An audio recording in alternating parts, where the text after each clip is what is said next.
final presentation from David Wang, who's a grad student in the Lua Lab at Stanford. He'll be presenting new work on the activity-dependent development of the Piriform Cortex. So go ahead, share your screen, and here we go. Go ahead.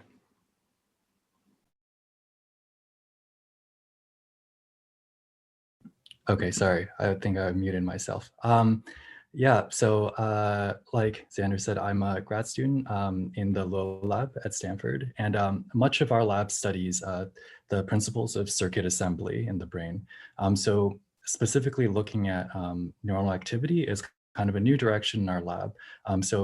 Mostly today what I'm hoping is to share some of our initial findings and directions and then discuss some of the possible implications.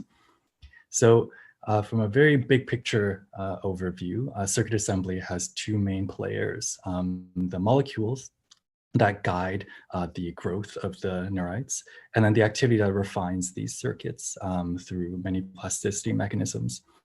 There's a lot of examples to list. So here I've just showed the classic Hubel and Wiesel study where they saw that if you monocularly deprive an animal during a critical period, that it really changes the structure of the visual cortex. Our approach was to look for new regions of activity. And the way that we do that is we use a method called TRAP that we developed in the lab. And that stands for Targeted Recombination of Active Populations. And the way that this works is that the activity-dependent gene FOS is used to drive a drug activatable Cree. And then so when we give the drug, we specify a time window where the recombination happens downstream of activity. And that labels the neurons permanently for the rest of their lives.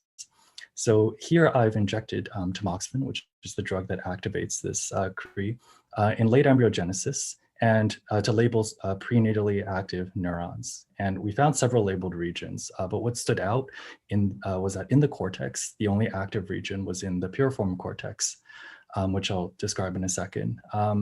But the reason we chose to focus on this was that there was some in vitro evidence that the piriform cortex had spontaneous activity neonatally.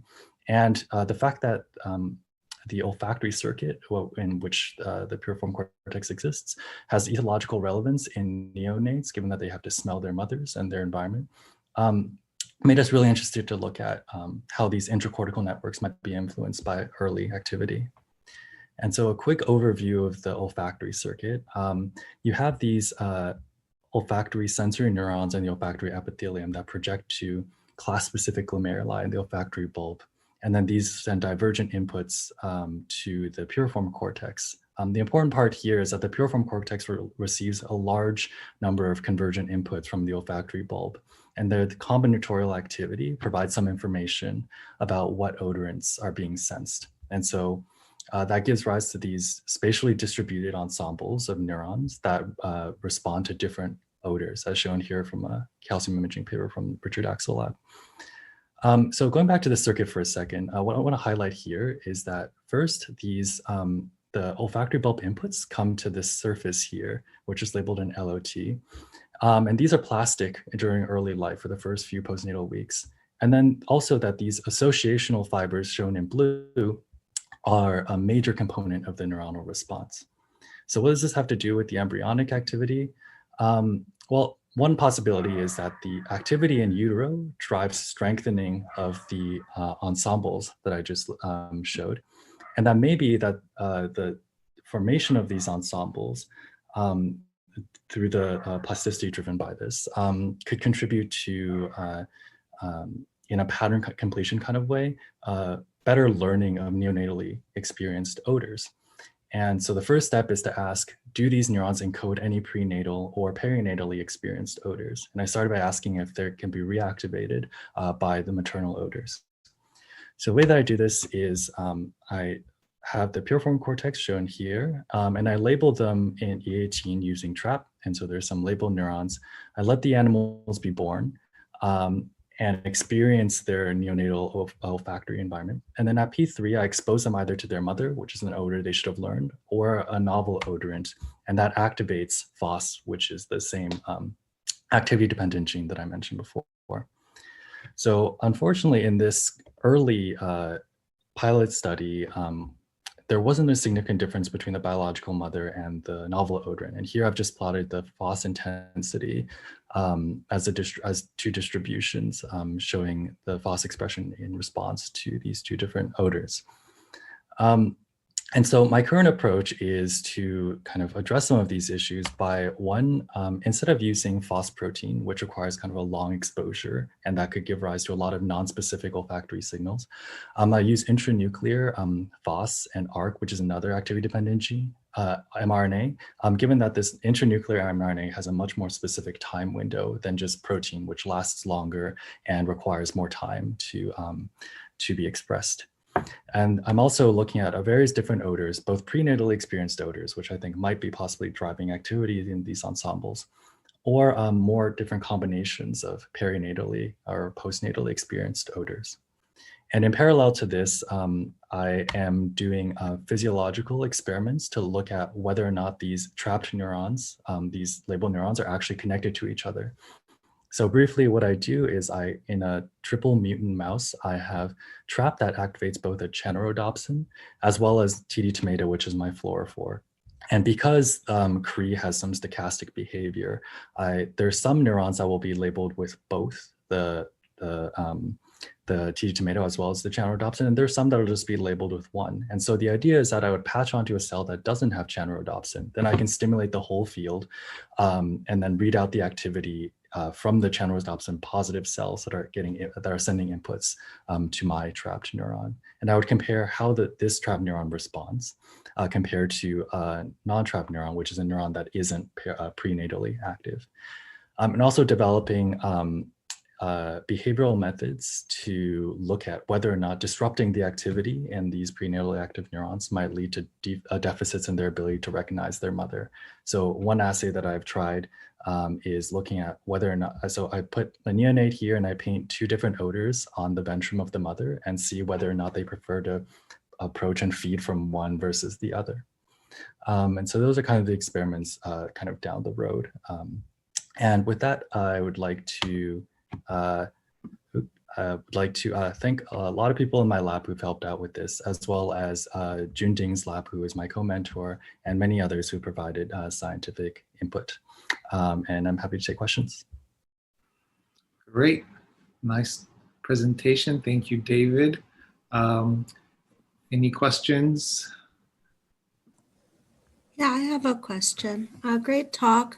I was wondering, what is the side effects or what's the disadvantage of not recognizing your mother later in development? I can imagine early it's probably important for feeding, but besides that, later, does it have an effect on mating later? Oh, that's a good question. I haven't really thought about that since I'm mostly focusing on like the neonatal stage when they need this to recognize their mother. My guess is that if they're able to recognize other odors, this kind of neonatal disruption is probably not a big deal. The number of prenatally labeled neurons is a pretty small percentage of the total neurons. So I'm guessing even if this whole mechanism is screwed up, they're probably going to be okay for the rest of their lives, assuming that this activity here is actually for what I'm hypothesizing and is not for some other circuit maturation mechanism. My other quick question was, do you think there'll be a difference between male and female pups in recognizing this order or the way their neurons lay, depending on the mechanism you're testing? That's also a good question.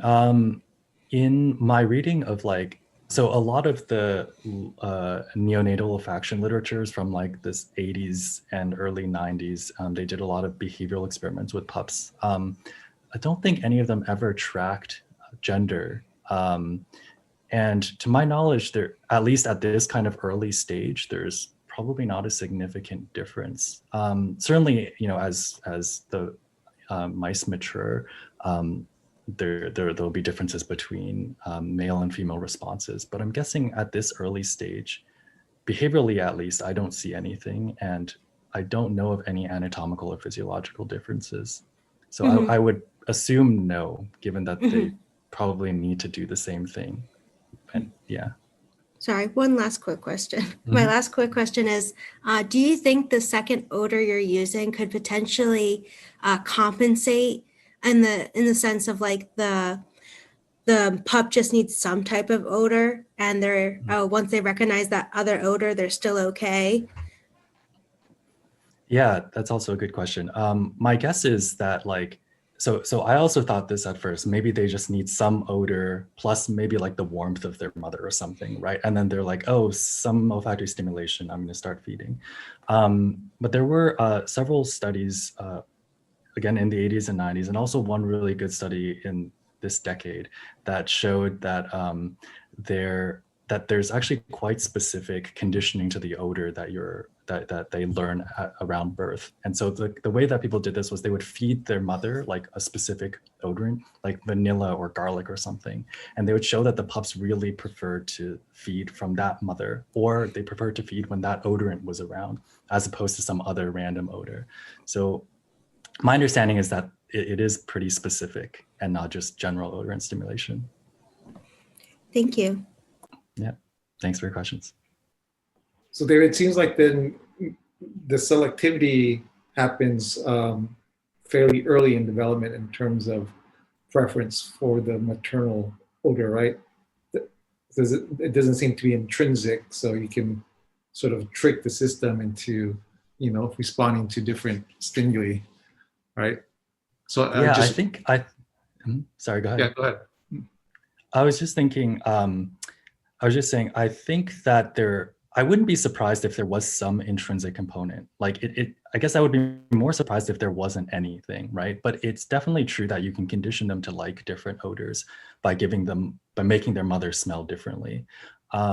So I think the cells that I'm looking at, for example, if they form an ensemble and they're able to learn neonatal odors, maybe what they're learning is not like these innate things, but their mother-specific thing that they experience after birth. And that's kind of what I'm testing. But yeah, I wouldn't be surprised if there were some intrinsic components. It almost seems weird that there wouldn't be. So I'd like to ask something. Yeah, please. First of all, great talk, David. Thank you. I don't know if I missed it, and I'm not very familiar with the field, but I'd like to ask whether this population of neurons is changing over time. I mean, from the embryonic stage to the neonatal, and whether there are some changes in the adults later. Yeah. So I've looked at even in terms of like within the embryo, it does seem like different neurons are active at different times. So what I did was I've tried injecting tamoxifen to activate this labeling at different times. And then, so for example, one thing I did was I tried injecting it at E17, and then I would C-section the mice at E19, like right before they're born. And it's not all the same cells that are active. So it does seem like there's shifting populations of active neurons, which definitely complicates the issue. Definitely from here to the adult, it's quite different. In the adult, there's a lot more active neurons. In the embryo, there are very, very few active neurons. And neonatally, there are so I guess I should say, prenatally, there's a very small amount. Neonatally, there's some more than that. And in the adult, there's significantly more active neurons, even just kind of at baseline.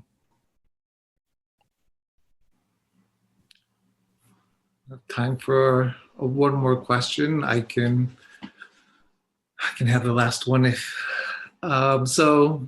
so it looks like you're planning on doing some manipulation experiments because you have this nice system with the trap system where you can target these early active neurons. So I suspect you can, inhibit activity or induce overactivity. What are you planning to measure when you do those experiments? Yeah, so I'm planning to use like chemogenetic methods to inhibit the activity in utero. And I guess if I find that these neurons are responding to maternal odors or neonatally experienced odors, then what I would want to see is that if I disrupt the in utero activity, that they become less able to do this neonatal learning or conditioning or whatever you want to call it. That would be my hypothesis. I don't know what the overactivity would do. Like if I had, for example, an excitatory dread or something like that, maybe it would strengthen it, but maybe that's too artificial. I don't know. But that's the general category of experiments that I'm thinking of. All right. Thank you. And thanks to everyone who tuned in, and thanks to everyone to making it through day 4 of Neuromatch. Just one more to go. I hope everyone's enjoying the conference and is able to enjoy some nice talks tomorrow as well. Thank you again to all our presenters. I hope everyone has a good night, good morning, wherever you are. Hope to see you all again soon.